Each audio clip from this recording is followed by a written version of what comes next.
Gold, trusted gold buyers. మీరు తాకట్టు పెట్టిన బంగారాన్ని విడిపించి ఈ రోజు ఉన్న మార్కెట్ ధరకు కొనబడను. అండ్ మెగా ఫ్యామిలీతో మీకు చాలా మంచి అనుబంధం ఉంది. చాలా చాలా మంచి అనుబంధం. అండ్ ప్రజారాజ్యం టైంలో మీరు చీఫ్ సెక్యూరిటీ ఆఫీసర్గా మాకు అక్కడ నుంచి తెలుసు. అంతకుముందు ఎప్పుడన్నా మొదలైందండి మీ జర్నీ అక్కడ నుంచేనండి? దానికి ముందు స్టాలిన్ చేశాను కానీ అప్పుడు తెలియదు నాకు. ఎందుకంటే నాకు చిరంజీవి గారితో కాంబినేషన్ లేదు. చిరంజీవి గారు అంటే హాస్పిటల్లో ఒక సీన్ ఉంది, ఆ ఫైర్ యాక్సిడెంట్లో చనిపోతాడు ప్రకాష్ రాజు కొడుకు. సో అది సీఎం గారు వచ్చి విజిట్కి వచ్చేటప్పటికి నేను చీఫ్ మెడికల్ ఆఫీసర్ ప్లస్ ఆ పేషెంట్ మినిస్టర్ వీళ్ళందరూ ఉంటారనమాట. అక్కడ ఒక చిన్న డైలాగ్ అంతే, అది ఒక చిన్న సీన్. అది నేను చిన్న సీన్ నుంచి వచ్చానండి. నేను చెప్పుకోవాలంటే నేను ఈ స్థాయికి రావడానికి చాలా చాలా చాలా చాలా పేషెన్స్ ఉండాలి. కొంతమంది ఏంటంటే ఏంటి ఇలాగ క్యారెక్టర్ కోసం ఆఫీస్ చుట్టూ తిరగడం, అక్కడ నించోపెట్టేశారు, ఒక డైలాగ్ ఇవ్వలేదు, చాలామంది వెక్స్ అయిపోయి వెళ్ళిపోతారు.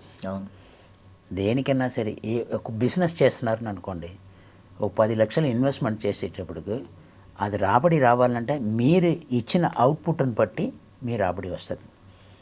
మీరు చేసిన ఒక హార్డ్ వర్క్ని బట్టి దాని ఫలితం ఉంటుంది. ఏమీ ఫలితం లేకుండా ఏమీ హార్డ్ వర్క్ చేయకుండా అదన్నీ ఎక్స్పెక్ట్ చేసేసి పోనీ ఇప్పుడు రాలేదు నెక్స్ట్ మూవీలో ఇంకా బెటర్గా చేద్దాం, అలా హార్డ్ వర్క్. సార్ ప్రజారాజ్యం టైంలో మీరు చీఫ్ సెక్యూరిటీ ఆఫీసర్గా మీరు అంటే ఇప్పుడు చిరంజీవి గారు అనేసరికి ఒక ప్రామినెంట్ ఫిగర్, ఇప్పుడు నెంబర్ 1 స్టార్, ఆల్మోస్ట్ ఒక లీడింగ్ స్టార్ కదా సార్, నెంబర్ 1 హీరో ఆయన. అలాంటి వ్యక్తిని క్రౌడ్ ఎలా వచ్చేవారో మేము కూడా నేను కాకినాడలో ఉన్నప్పుడు ఆయన వచ్చారు, మేము కూడా అలాగే చుట్టుముట్టాం, ఆ వెహికల్ చుట్టుముట్టాం, బిల్డింగ్లు ఎక్కేసి అరిచాం, ఇవన్నీ చేసాం. సో ఆ టైంలో మీరు ఆ సెక్యూరిటీ ఎలా ప్రొవైడ్ చేశారు సార్? మీ యాక్చువల్గా ఆ సెక్యూరిటీ కంపెనీ ఎండి నా ఫ్రెండ్ అండి. నాకు ఆ సెక్యూరిటీ కంపెనీకి సంబంధం లేదు.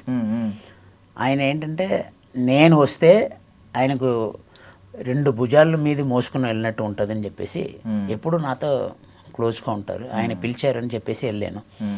తిరుపతిలో లాంచింగ్ రోజు చూస్తే ఒక లక్షలాది మంది సముద్రంలాగా ఉంది. అది బ్యారికేడ్ పెట్టారండి. ఒక్కొక్క పోల్ ఇంత సైజు ఉంటుంది, కాంక్రీట్ వేసేసి ఐరన్ మెస్తో ఒక మెస్ వేస్తారు.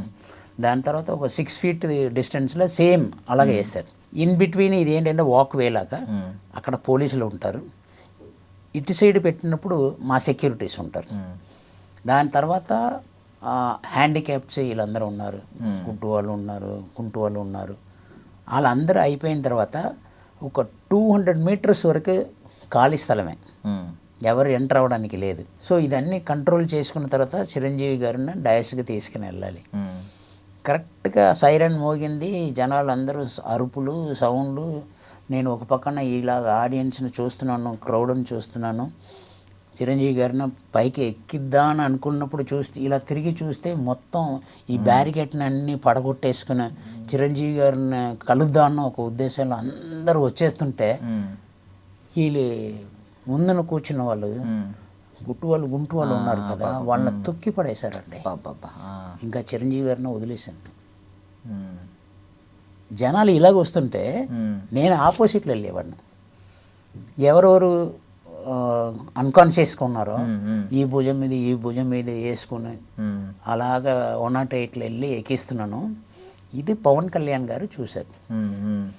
చూసిన తర్వాత క్యారవాన్ల నుంచి మానిటర్లో ఎవరెవరు ఏం చేస్తున్నారు అన్నది అన్నీ చూసేసి వాకీ టాకీలో ఒక కెమెరామ్యాన్కి ఆ పిల్లక ఉన్న అతను కంప్లీట్గా ఆయనే ఫాలో అవ్వండి అని చెప్పేసి ఒక కెమెరామ్యాన్కి చెప్పేశారు.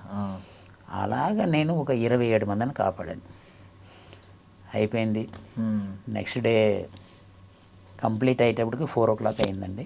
మార్నింగ్ ఒక 6:30కి ఈయన వచ్చి లేపుతున్నారు నా ఫ్రెండ్. పవన్ కళ్యాణ్ గారు పిలుస్తున్నారు, మీరు రావాలి నన్ను. నాకు ఒళ్ళు ఊనం అయిపోయిందండి, నేను రాలేను, మీరు వెళ్ళండి, మీటింగ్ అయిపోయింది కదా, మీకు కావాల్సిన హెల్ప్ చేస్తాను కదా అని అంటే నువ్వు రావాల్సిందే అని చెప్పేసి బలవంతంగా తీసుకెళ్ళారు. పవన్ కళ్యాణ్ గారు రూమ్లో ఒక కళ్యాణ మండపంలో ఒక పెళ్లి కొడుకు ఇస్తారు కదా, అలాంటి కళ్యాణ మండపంలో ఒక పరుపులు వేసేసుకుని ఇలా పడుకున్న ఆయన స్టైల్గా ఇలా పడుకుని ఉన్నారు. ఆయన పేరు శాంతి చంద్ర, శాంతి అని పిలుస్తారు. శాంతి చాలా బాగా చేశారు సెక్యూరిటీస్, ఏది మీ సెక్రటరీ అని అన్నారు. నేను సెక్రటరీ కాదు, ఆయన ఫ్రెండ్ నేను. వచ్చారు సార్, ఎక్కడ ఉన్నారు వచ్చారంటే అని అంటే పిలిచారు. ఇలా రాగానే లేచి నుంచి ఇలా సల్యూట్ కొట్టారు పవన్ కళ్యాణ్ గారు. నేను ఒక్క నిమిషం ఆడిపోయి నేను సల్యూట్ కొట్టినా, అక్కడ చూడగానే నేను సల్యూట్ కొట్టేశాను. ప్లీజ్ టేక్ ద సీట్ అని అన్నారు. పర్వాలేదు సార్ అన్నాను. ఇంకా వినలేదు, నేను కూర్చున్నంత వరకు ఆయన కూర్చోలేదు. తర్వాత 6 years తర్వాత నేను ఒక మూవీలో, డాక్టర్ చక్రవర్తి అన్న మూవీలో రిటైర్డ్ కర్నల్ క్యారెక్టర్ చేస్తూ ప్యాకప్ అయిపోయిన తర్వాత గబ్బర్ సింగ్ 2 షూటింగ్ భూత్ బంగ్లాలో అవుతుంది, చూసి వెళ్దామని చెప్పేసి అక్కడికి వెళ్ళాను. అక్కడికి వెళ్తే అప్పుడు షార్ట్లో ఉన్నారు డైరెక్టర్ గారు బాబీ గారిని వెళ్ళి కలుద్దాం అన్నాను. ఇప్పుడు సార్ నమస్తే సార్ అని ఆయన మానిటర్లో ఇలా కూర్చొని నమస్తే అండి అని మళ్ళీ మానిటర్లో కాన్సన్ట్రేషన్. ఒక 1/2 hour వెయిట్ చేశాను, ఆయన గుర్తుపెట్టలేకపోయారు. అల్లుడు సీన్లో ఆయనే రైటర్, సో అల్లుడు సీన్లో పెద్ద క్యారెక్టర్ చేశాను. సార్ నన్ను గుర్తుపెట్టారా అని అడిగాను. మీరు ఎన్టీఆర్ మూవీలో చేస్తారు కదా అని అన్నాడు. అరవింద్ సమేత గుర్తొచ్చింది ఆయనకి ఏంటి? ఆయనకి ఏ మూవీ గుర్తొచ్చిందో. సార్ నేను బోలే బాబా సార్ అల్లుడు సీన్లోనే. అరే మీరా, కంప్లీట్ చేంజ్ అయిపోయారు. అప్పుడు ఏంటంటే కంప్లీట్ బ్లాక్ హెయిర్, అంత లెంత్ హెయిర్ కూడా కాదు. దాని తర్వాత ఏంటంటే కొంచెం పెప్పర్ అండ్ సాల్ట్ ఆ టైప్లో వచ్చింది. ఇదేంటి అప్పుడు గిలక ఇదన్నీ మారిపోయింది, కూర్చోండి అని చెప్పేసి మర్యాద చేశారు.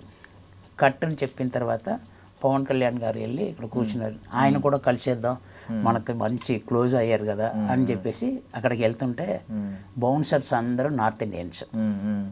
ఓకే, నేను వెళ్తున్నప్పుడు కాజారా అని అన్నాడు. కళ్యాణ్ సార్ మిల్నే గలి అని అంటే పర్మిషన్ है क्या అని అన్నాడు. ఏ మేరా దోస్తే మా ఆర్టిస్టే అని చెప్తున్నాను, అది వినట్లేదు. ఇదన్నీ ఆయన పవన్ కళ్యాణ్ గారు ఇలాగ వాచ్ చేస్తూనే ఉన్నారు.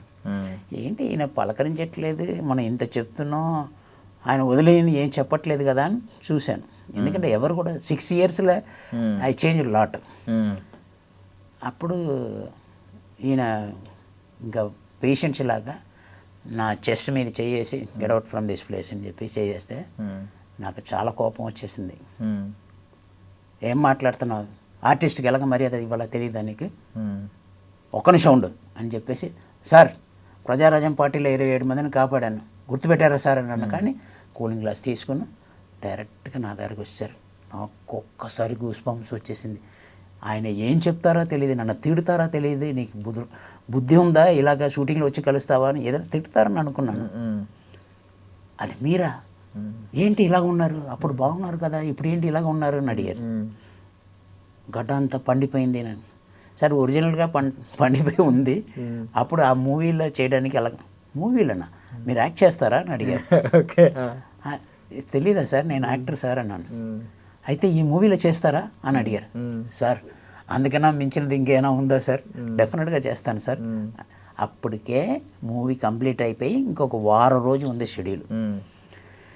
వెంటనే ఎవడు నన్ను తోశాడో ఆడిని పిలిపించి సార్ని తీసుకెళ్ళి రాధా అని ఒక అతను ఉంటాడు, అతనికి పరిచయం చెయ్యి, నేను పంపించానని చెప్పు, సార్ నంబర్ తీసుకో, రాధా నంబర్ సార్కి ఇవ్వమన్నాం, తర్వాత రాధాకు నాకు ఫోన్ చేయమను, ఓకే అని చెప్పేసి పంపించాడు. ఈడు సారీ సార్ నేను ముందే చెప్పాను రా, ఆయన మర్చిపోయాడు, 6 సంవత్సరాలు అయిపోయింది అని చెప్తుంటే నీకు అర్థం కాలేదు.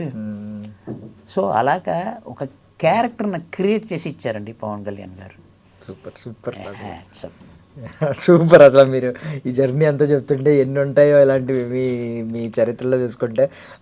బట్ ఒకటి ఏంటంటే ప్రజారాజ్యం టైంలో కోడిగుడ్లు కొట్టిన ఇలాంటివి అప్పుడు ఉన్నానండి. అప్పుడు ఏమైంది సార్ అంటే అలాంటి మూమెంట్స్ లో పాపం చిరంజీవి గారు చాలా ఓహో ఇలా కూడా మర్యాద ఇస్తారా అంటే వెల్కమ్ చేయడం ఇలా కూడా చేస్తారా అని.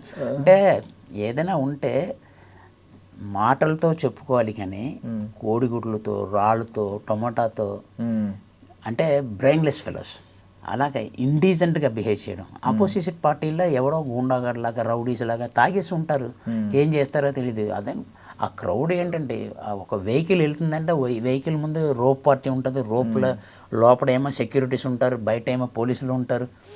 ఇది అన్నీ ఉంటే రోప్ పార్టీ లోపల ఎవడు రాకూడదు. అక్కడ ఉన్నాను నేను, నా వెనకతలు ఉంటుంది వెహికల్.